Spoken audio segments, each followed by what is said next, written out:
I stared at the police officer as he snapped handcuffs around Derek's wrists. The metallic click seemed to echo through the suddenly silent room, decorated with happy birthday banners that now felt mockingly festive. Derek's face transformed from confusion to shock to rage in seconds as he realized what was happening. His mother swayed, then collapsed into the arms of his startled father. In that moment, I felt nothing, not satisfaction, not anger, not even relief. Just emptiness where trust had once lived. 6 months ago, I would have never imagined I'd be orchestrating the scene. But that was before $45,000 disappeared from our joint account. Before the lies, before I discovered who he really was. I met Derek Walker at a charity fundraiser in downtown Chicago last September. He stood out immediately, tall with perfectly tailored clothes and a smile that seemed genuine amid the plastic expressions of networking professionals. When he approached me with 2 glasses of champagne and a self-deprecating joke about being terrible at silent auctions, I was trimmed despite my usual caution. I just bid $300 on a gift basket that I'm pretty sure only contains bath bombs and cheap wine, he said, handing me a glass. Please tell me you've made worse financial decisions today. I laughed. Well, I did just donate to a charity without researching their administrative expense ratio first, so we're both living dangerously. Our conversation flowed effortlessly that evening, touching on everything from our shared love of obscure documentary films to our similar Midwestern upbringing. Derek ran a boutique investment firm that specialized in tech startups, while I worked as a financial analyst for a healthcare company. We both spoke the language of numbers, risk assessments, and financial planning. It's refreshing to meet someone who doesn't glaze over when I talk about portfolio diversification, he said as he walked me to my car. After that night, our relationship progressed with surprising ease. Derek was attentive, intelligent, and seemed genuinely interested in my life. He remembered small details from our conversations, sent thoughtful gifts after tough days at work, and charmed my skeptical friends with apparent sincerity. For the first time in years, I found myself lowering the careful guards I'd built after my previous relationship ended painfully. By the 3-month mark, Derek had practically moved into my apartment.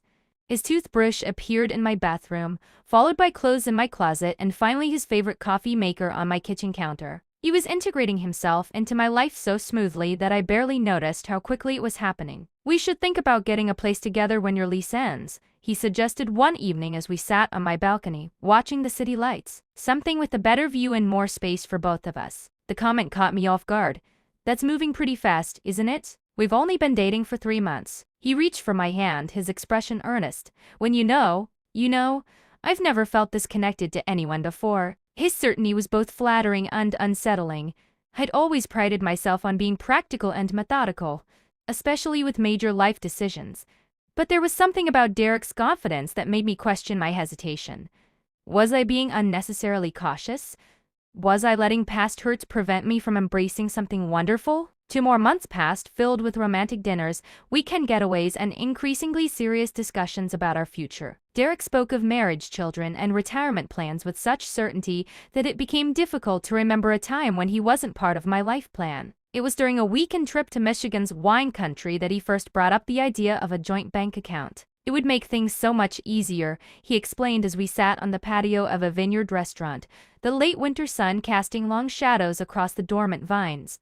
We're constantly transferring money back and forth for rent, utilities, groceries. This would streamline everything. I swirled the Cabernet in my glass, watching the legs form along the sides. I've never shared finances with anyone before, I admitted. It feels like a big step. It's practical, that's all. His tone was light, reasonable. We're practically living together already. This is just removing unnecessary friction from our relationship. When I still hesitated, he added, we could start with just one joint account for household expenses. Keep our personal accounts separate. It's not like I'm asking for access to your retirement funds. He laughed, and I joined him, feeling slightly foolish for my reluctance. That evening, back at our bed and breakfast, Derek pulled up banking options on his laptop. Look, this one has great perks for joint account holders. No fees, cash back on purchases, and they're offering a $500 bonus if we open with a certain minimum. His enthusiasm was contagious, and my concerns seemed increasingly irrational in the face of his logical arguments. Besides, Derek had never given me any reason to distrust him. If anything, he had proven himself reliable and financially responsible. A week later, we sat together at my dining table and completed the online application for a joint checking account. We each transferred $25,000 as our initial deposit, a significant portion of my savings. But Derek assured me it made sense to keep a healthy balance to avoid any fees and maximize benefits. This is a big moment, he said, squeezing my hand after we submitted the application. Our first real step toward building a life together. I smiled, pushing down the faint unease that lingered. This was what healthy relationships look like, I told myself. Trust, shared goals, and mutual support. The joint account became operational within days, complete with sleek black debit cards bearing both our names. Derek took care of setting up the online banking, walking me through the login process and showing me how to set up automatic bill payments. I've already set it up to cover your rent and utilities, he said. One less thing for you to worry about. His thoughtfulness was touching, if slightly controlling, but I reasoned that this was simply his way of caring for me, showing his commitment to our shared future. For several weeks, everything operated smoothly. We both used the account for household expenses, occasionally texting each other about larger purchases out of courtesy. I checked the balance weekly, noting with satisfaction that we were both contributing and withdrawing reasonably. Then came the job offer from Boston. A healthcare startup was looking for a senior financial analyst, offering a substantial salary increase and equity options. It was too good an opportunity to pass up, but it would mean a significant change to our relationship. When I told Derek over dinner, his initial reaction surprised me. Instead of disappointment or concern about long-distance challenges, he immediately suggested coming with me. I can work from anywhere, he said, reaching for my hand across the table. Most of my clients communicate with me virtually anyway. This could be an adventure for us. His willingness to uproot his life for my career opportunity both touched and worried me. Are you sure? What about your office? Your clients here in Chicago? I'll keep some key local clients and manage the rest remotely. Maybe fly back once a month for important meetings. He smiled confidently. Don't worry about me. I'm incredibly adaptable. That night, as Derek slept beside me, I stared at the ceiling, turning over his reaction in my mind. His immediate willingness to follow me to Boston seemed both romantic and slightly concerning. We'd only been together for 6 months. Was such a major life change prudent? But then, wasn't this what I'd always wanted, a partner who supported my ambitions rather than expecting me to sacrifice for theirs? The following weeks became a whirlwind of preparations. I accepted the Boston position and gave notice at my current job.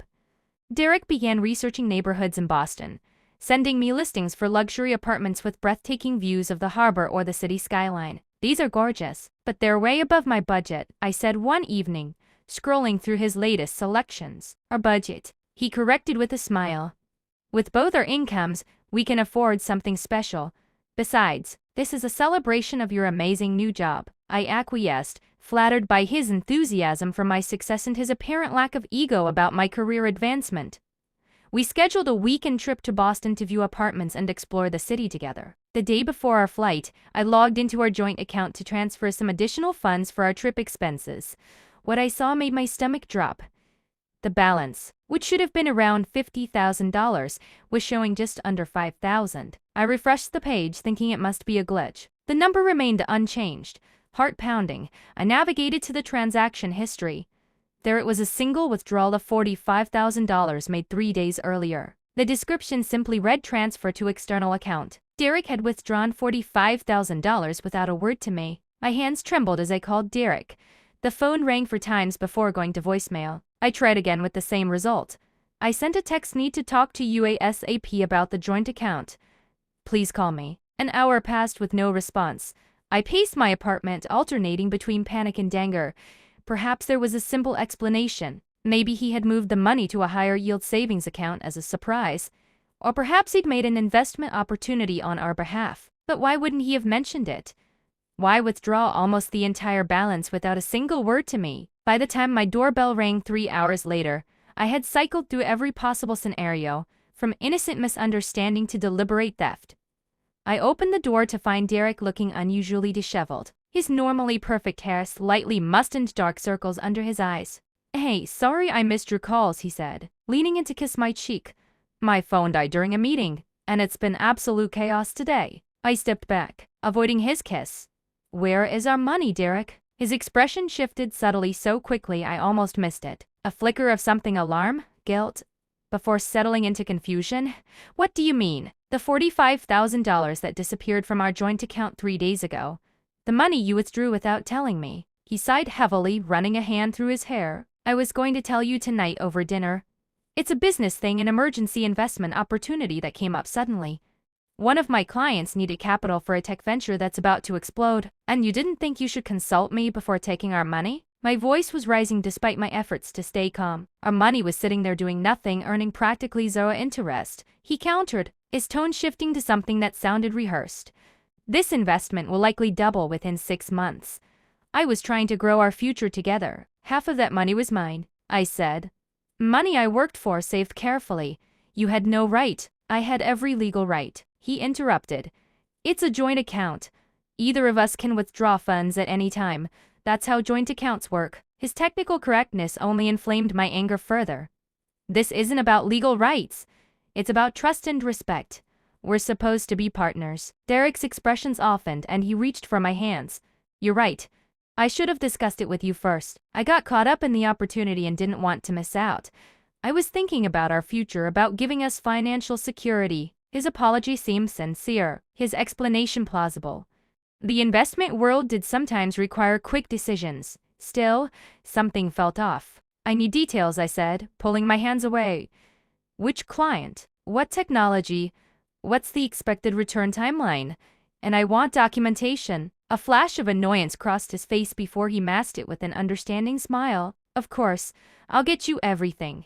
It's all completely legitimate, I promise. The paperwork is at my office. I'll bring it home tomorrow. That night Derek was unusually attentive, ordering my favorite takeout, opening an expensive bottle of wine, suggesting we watch the documentary I'd been wanting to see. His charm offensive was skillful, and I found myself wanting to believe him, wanting to trust that this was simply a misunderstanding born of enthusiasm rather than deception. But as he slept beside me, I lay awake, replaying our conversation. Small inconsistencies nagged at me. Derek had mentioned a client needing capital, but he primarily managed existing investments rather than providing venture capital. And why would he need to empty our account so completely if this was just one of many investment opportunities? The next morning, Derek left early for meetings, promising to return with documentation about the investment. As soon as he was gone, I began searching.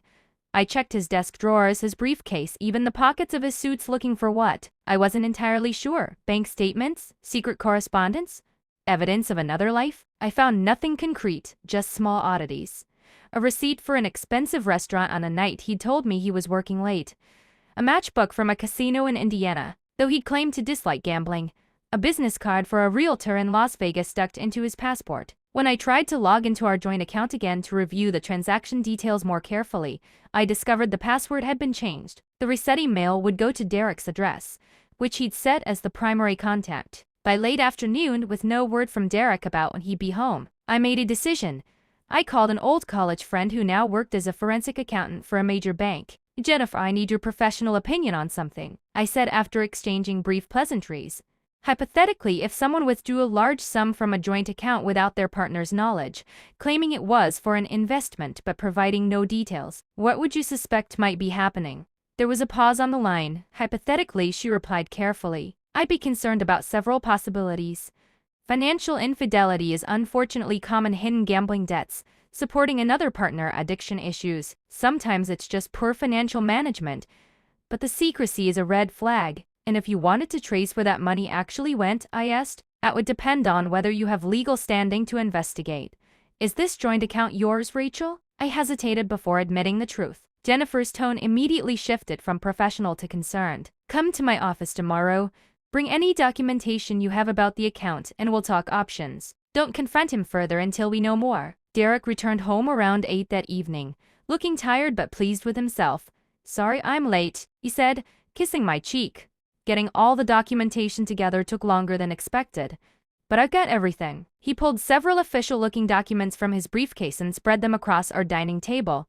They detailed an investment in a company called Quantisphere Technologies, describing breakthrough quantum computing applications with significant market potential. This is a ground floor opportunity, Derek explained enthusiastically. The founder is a former Google engineer with multiple successful exits. The $45,000 gives us a small but significant equity position. The documents looked impressive: letterhead, technical specifications, market projections. But several things struck me as odd. There were no signatures on the agreements. The company address listed was a P.O. box, And most tellingly, a quick online search on my phone showed no record of a company called Thieving Technologies. This all looks very professional, I said, careful to keep my tone neutral. When do we meet the founder? Derek's smile faltered slightly. He's incredibly busy, especially now as they're finalizing their first prototype. But maybe in a few months. And our $45,000 it's already been transferred to their business account? Of course, he replied smoothly. They needed the capital immediately to secure some proprietary hardware. I nodded, pretending to be satisfied with his answers. Well, I'm excited to see how this investment performs. It sounds promising. That night, I lay awake again, my mind racing. The documents Derek had provided were either elaborate fakes or materials for a company that existed only on paper. Either way, I was now certain of one thing: Derek was lying to me, and my money was gone. The next morning, I met Jennifer at her office, bringing copies of our joint account agreement and investment documents Derek had provided. Jennifer reviewed everything carefully, her expression growing increasingly concerned. These investment documents are problematic, she said finally. Several red flags: no corporate registration I can find, vague technical descriptions that sound impressive but say nothing concrete, no actual signatures or notarization. So it's a scam, I said flatly. It appears to be. But the question is whether Derek is the scammer or another victim. She looked at me directly. With your permission, I can trace the money transfer. It won't be officially sanctioned without a court order, but I have ways of following the electronic trail. Do it, I said without hesitation. I need to know the truth. Jennifer warned me that the process might take several days and advised me to continue acting normally around Derek. Don't tip him off that you're investigating. If he's deliberately deceiving you, he might transfer any remaining funds or even disappear. For the next 3 days, I performed the most challenging acting role of my life. I smiled at Derek over breakfast, discussed our upcoming Boston trip, and even initiated intimacy one night, all while feeling increasingly detached, as though I were observing our relationship from a great distance. Derek seemed to believe my performance, though I noticed he was spending more time on his phone, often stepping into another room to take calls. He was also working later hours, sometimes not returning until I was already in bed. On the 4th day, Jennifer called me at work.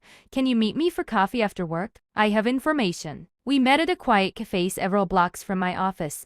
Jennifer brought a folder with printouts of transaction records and bank information. The $45,000 was indeed transferred out of your joint account, she confirmed, keeping her voice low. But it didn't go to any technology investment. The money was wired to an offshore account in the Cayman Islands, then immediately transferred to an online gambling platform called Ocean Bet Casino. My stomach dropped. He stole my money to gamble? Jennifer nodded grimly. The pattern suggests he's been doing this for some time, though usually with smaller amounts.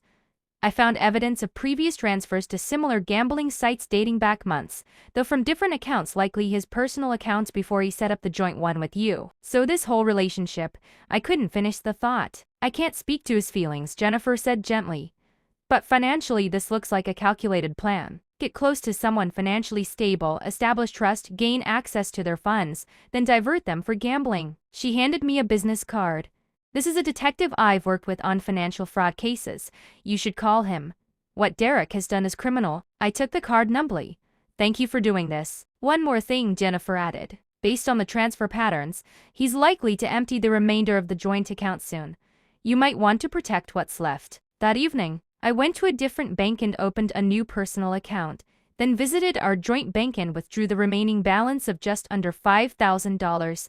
When the teller asked if I wanted to close the account, I declined. Better to leave it open but empty, a trap for Derek to reveal himself further. When I returned home, Derek was already there, cooking dinner and opening wine. He seemed in high spirits. I have great news, he announced. I heard from the Thieving team today. They're already making progress faster than expected.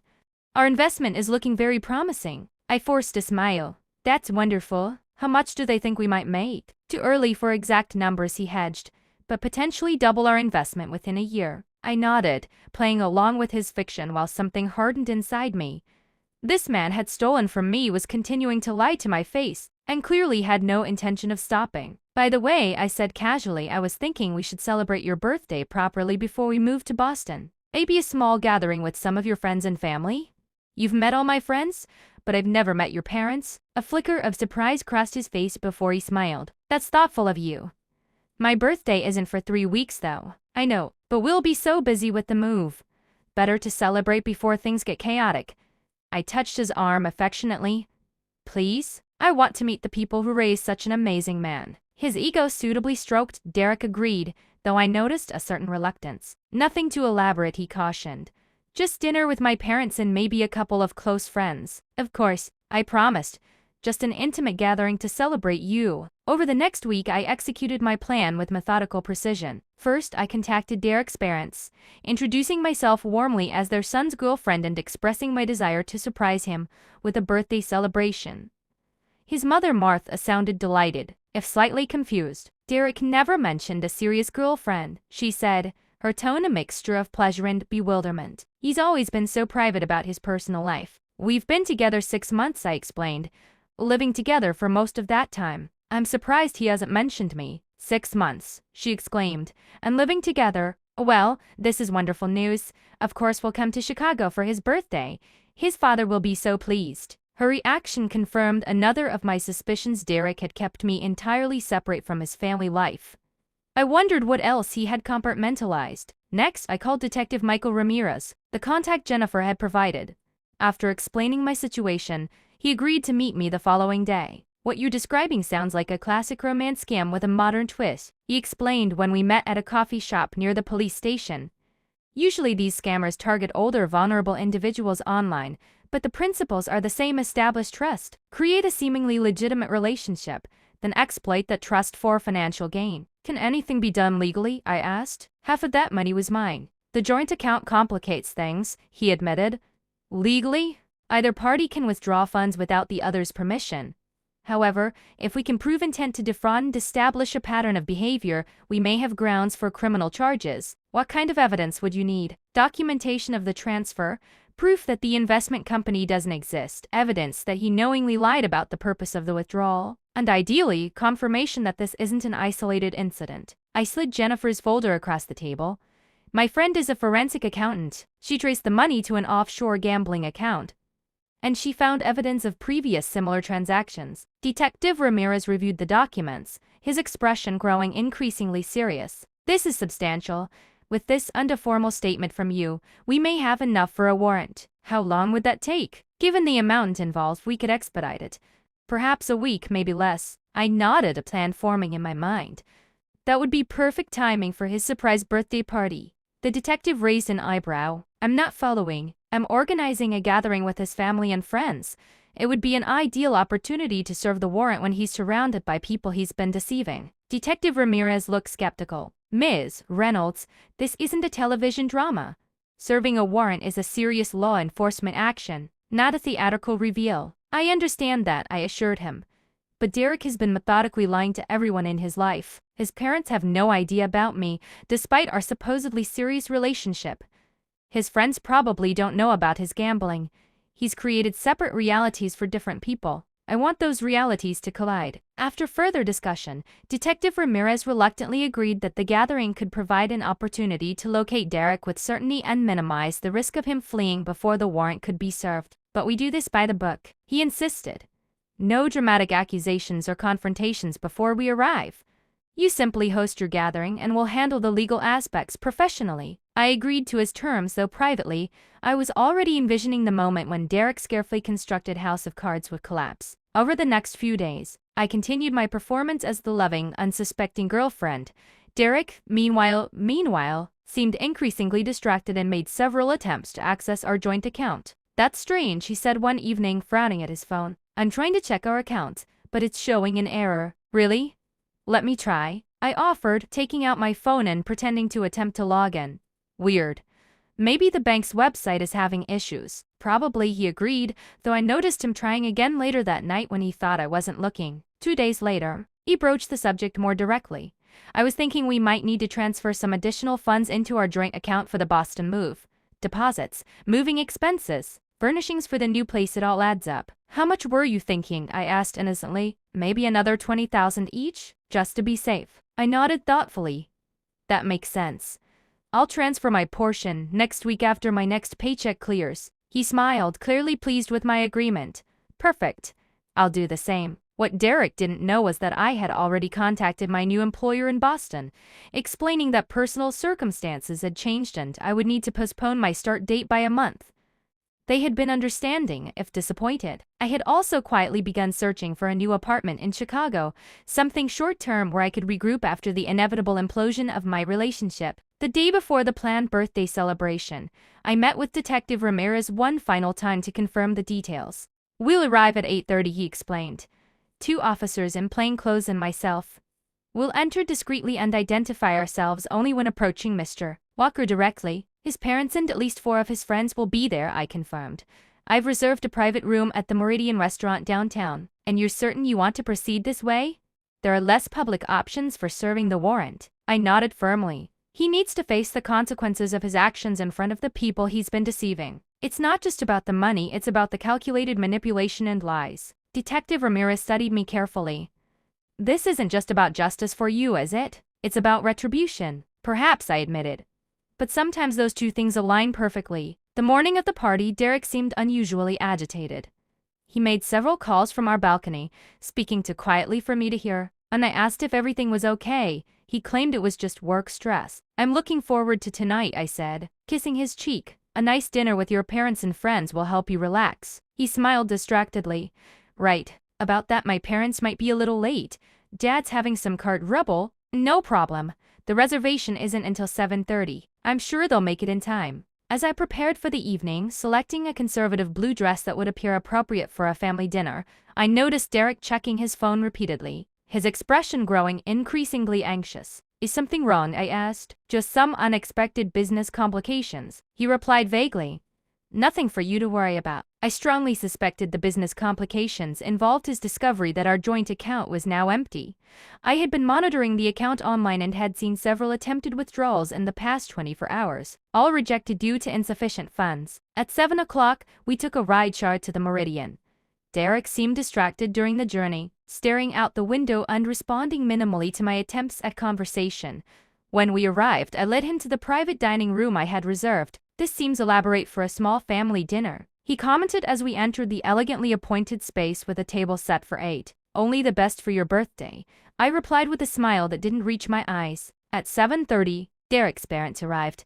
Martha Walker embraced me warmly before turning to her son with tears in her eyes. "Derek, why have you been keeping this lovely woman a secret from us? 6 months together and not a word." Derek's face registered momentary panic before he recovered.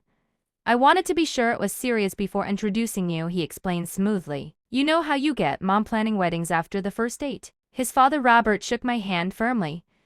"It's wonderful to meet you, Rachel." Derek's always been so private about his personal life. Even as a boy, he kept everything close to the chest. I smiled. He's certainly full of surprises. Over the next half hour, Derek's friends arrived to college buddies and their wives. I had tracked them down through social media and invited them with the same story, about a surprise birthday celebration. Like his parents, they seemed surprised to meet me but warmly welcoming. Throughout the first course, Derek maintained his charm, though I could sense his growing unease as he repeatedly checked his watch and phone. I noticed him sending several text messages under the table, his expression increasingly tense. "Is everything okay?" I asked quietly during a moment when the others were engaged in conversation. "Fine," he replied tersely. "Just a work issue that won't resolve itself." At precisely 8:30, as the main course was being served, Detective Ramirez and 2 officers entered the private dining room. The conversation at the table faltered as everyone noticed their arrival. "Derek Walker?" Detective Ramirez asked, approaching our table. Derek stood, his expression guarded. "Yes, can I help you?" "I'm Detective Michael Ramirez with the Chicago Police Department. I have a warrant for your arrest on charges of financial fraud and wire fraud." The room fell completely silent. Derek's mother gasped audibly. "There must be some mistake," Derek said, his voice steady but his face pale. "I haven't committed any fraud. According to our investigation, you transferred $45,000 from a joint account to offshore gambling websites under false pretenses, claiming the money was for a legitimate investment." Detective Ramirez unfolded the warrant. "You have the right to remain silent. Anything you say can and will be used against you in a court of law." As the detective continued reading Derek his rights, chaos erupted around the table. His mother began sobbing, his father demanded explanations, and his friends exchanged shocked glances. Derek's eyes found mine blazing with anger and betrayal. "You did this," he hissed. You set me up. I met his gaze steadily. No, Derek. You set yourself up the moment you decided to steal from me. I just arranged the audience. One of the officers stepped forward with handcuffs. As they clicked around Derek's wrists, his mother swayed in her seat and then slumped sideways, fainting into her husband's arms. The restaurant staff rushed in with water and assistance for Mrs. Walker, who regained consciousness quickly, but remained disoriented and distressed. Mr. Walker alternated between attending to his wife and demanding answers from his son. What have you done, Derek? He asked, his voice breaking. What is this all about? Derek maintained his innocence, claiming I had misunderstood the situation and was vindictively punishing him for a simple misunderstanding. The money was for an investment, he insisted as the officers prepared to escort him out. Rachel knew about it. She's doing this because we had a fight about moving to Boston. His friends looked between us uncertainly, clearly unsure who to believe. One of them, James, approached me cautiously. Rachel, is this some kind of misunderstanding? Derek's not perfect, but embezzlement? That doesn't sound like him. I opened my purse and removed copies of the documentation Jennifer had prepared, handing one set to James and another to Mr. Walker. The money went directly to offshore gambling accounts, I explained quietly, not to any investment. The forensic analysis is all there, along with evidence of previous similar transactions. This wasn't his first time, just his most ambitious. As Mr. Walker reviewed the documents, his expression shifted from confusion to dawning horror. The family money, he murmured. The trust fund withdrawals you said were for your business. Derek's face hardened as he realized his broader deceptions were unraveling. Dad, don't listen to her. She's manipulating you. Detective, I said, turning to Ramirez. Mr. Walker may have additional information about other potential fraudulent activities. Detective Ramirez nodded. We'd appreciate any information you might have, sir.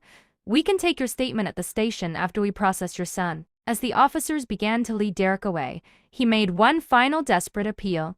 Rachel, please. This isn't who I am. I made a mistake, I admit that. But I was going to pay it back.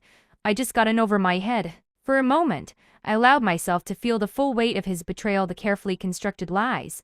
The manipulation, the theft of not just my money but my trust. 6 months of my life invested in a relationship built entirely on deception. The problem, Derek, I said quietly, isn't that you made a mistake. It's that you are the mistake.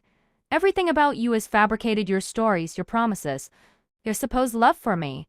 You're a human Ponzi scheme, using new relationships to fund your addiction and cover your tracks from previous lies. His face contorted with anger. You'll regret this. No one will want you after they see how vindictive you are. I smiled sadly. I already regret every moment I spent believing in you. But unlike you, I'll learn from my mistakes. As Derek was led away, still protesting his innocence, his mother reached for my hand. Her face was tear-stained but her eyes were clear. I'm so sorry, she whispered. We had no idea. There were signs over the years, money problems, expenses, jobs that ended abruptly, but we always believed his explanations. He's very convincing, I acknowledged. He made me doubt my own instincts. Mr. Walker joined us, his face haggard. The documents suggest this has been going on for years, much longer than we realized. There may be other victims. The detective mentioned that possibility, I confirmed. They'll be investigating thoroughly now that they have him in custody. Derek's friends approached awkwardly, offering condolences and apologies before making their excuses to leave. Soon, only Derek's parents and I remained in the private dining room, surrounded by half-eaten meals and the debris of a celebration turned catastrophe. What will you do now? Mrs. Walker asked gently. Rebuild, I said simply. I've postponed my job in Boston. I'll find something here in Chicago, get a new apartment and start over. The money, well, I doubt I'll ever see that again, but it's just money. Mr. Walker cleared his throat. We feel responsible. He's our son. If there's anything we can do to help make this right. I shook my head. You're victims too, Mr. Walker. From what the detective told me, Derek has likely been manipulating and stealing from you for years. You don't tell me anything. As we parted ways outside the restaurant, Mrs. Walker hugged me tightly. Thank you for having the courage to stop him, she said. Who knows how many others he might have hurt if you hadn't. I watched them walk away, to elderly figures leaning on each other for support, their posture bearing the weight of their son's betrayal. In that moment, I felt no satisfaction or vindication, only a profound sadness for all that had been lost and broken. In the weeks following Derek's arrest, the full extent of his deceptions began to emerge. Detective Ramirez kept me updated on the investigation, which revealed a pattern of behavior spanning nearly a decade. Derek had systematically targeted women and occasionally men with financial resources, establishing relationships just deep enough to gain access to their money before moving on. "You're actually the first one who caught him," Ramirez told me during one of our meetings. "Most victims were too embarrassed to report what happened, or couldn't prove the money wasn't given willingly. The $45,000 from our joint account was never recovered. The offshore gambling platforms were notoriously uncooperative with law enforcement, and the money had been quickly dispersed through multiple digital channels, making it virtually impossible to trace." Derek remained in custody, unable to make the substantial bail set by the judge after prosecutors argued he was a flight risk with access to unknown financial resources abroad.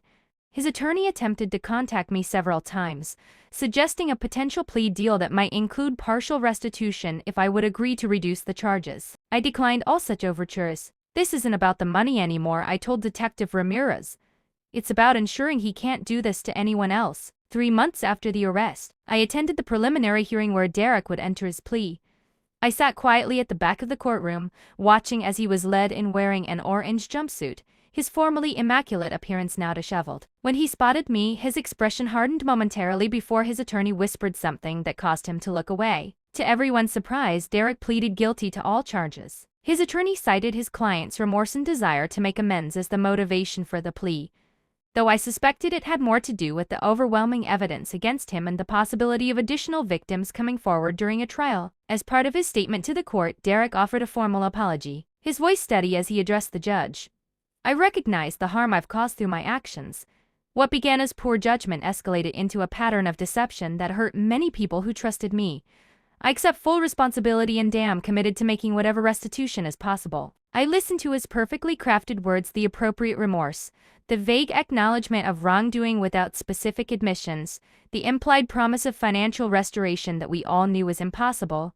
Even now, it was impossible. Facing years in prison, he was performing, calculating, manipulating perceptions. The judge sentenced him to 4 years in state prison with the possibility of parole after serving 30 months, plus court-ordered restitution to all identified victims. As the bailiff led him away, Derek turned slightly, his eyes finding mine across the courtroom. For just a moment, the mask slipped, and I glimpsed something cold and unrepentant in his gaze before he was gone. Outside the courthouse, I found Derek's parents waiting near the steps. They had attended every hearing, sitting on the opposite side of the courtroom from me, their expressions a mixture of grief and resignation. "Rachel, Mrs. Walker called, waving me over. We hope we might see you today." I approached them cautiously, unsure of their feelings toward me after the shock had worn off and family loyalty had had time to reassert itself. "How are you holding up?" I asked. "One day at a time, Mr. Walker replied. "The hardest part has been discovering how little we knew our own son. The investigators found evidence that he's been doing this since college, creating false personas, manipulating people, taking their money." Mrs. Walker reached for my hand. "We wanted to thank you again. Your courage in coming forward stopped a pattern that might have continued indefinitely. We've met some of the other victims now. Their stories are heartbreaking. I wish I could have recognized the signs sooner." I admitted.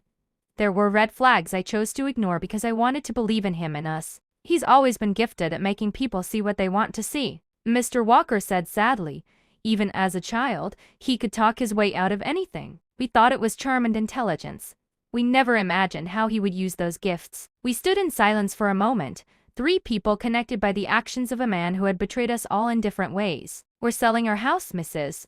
Walker said finally. "Moving to Arizona to be near my sister. Too many memories here, too many people who know everything." I nodded in understanding. Fresh starts can be healing. "What about you?" Mr. Walker asked. "Will you still go to Boston?" I shook my head. "I've accepted a position here in Chicago. Different company, new challenges. And I found an apartment in a neighborhood I've always loved but could never afford before." I smiled wryly. The silver lining of having to rebuild your entire life is getting to choose its foundation more carefully. As we parted ways, Mrs. Walker embraced me one last time. "You know, in another world, under different circumstances, I would have been proud to have you as a daughter-in-law." Her words brought unexpected tears to my eyes. "In another world, I would have been honored to be part of your family." 6 months later, I stood in my new apartment, a cozy 1-bedroom in a historic building with bay windows and hardwood floors. The space was entirely mine, filled with books, plants, and artwork I'd chosen with care. No trace remained of the life I'd briefly shared with Derek. I had donated or sold everything that carried memories of our time together. My new job challenged me intellectually and offered growth potential I hadn't found in my previous position. The colleagues were supportive, the work meaningful. The salary was slightly less than the Boston offer, but the sense of purpose more than compensated for the difference. I had started seeing a therapist to process the experience and understand how I had become vulnerable to such manipulation. You're not the first intelligent, successful person to be deceived by someone practiced in exploitation, she reminded me often. Con artists target strength, not weakness.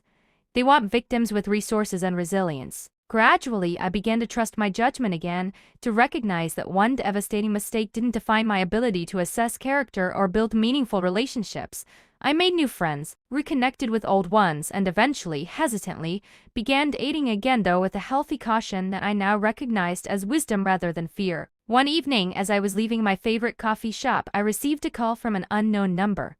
Normally, I would have let it go to voicemail, but something prompted me to answer. Is this Rachel Reynolds? A female voice asked. Yes, who's calling? My name is Eliza Donovan.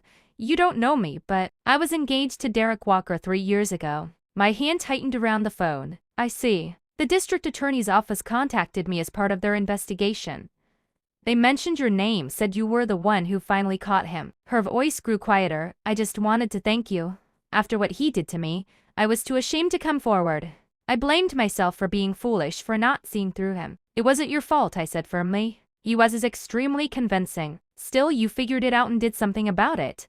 That took courage. We talked for nearly an hour, comparing experiences, noting the similarities in Derek's approach, the same stories he had told us both, the same manipulative tactics. Speaking with someone who truly understood brought a catharsis I hadn't expected. There's a support group now, Eliza told me, for his victims. There are 7 of us so far who've connected. We meet virtually every few weeks.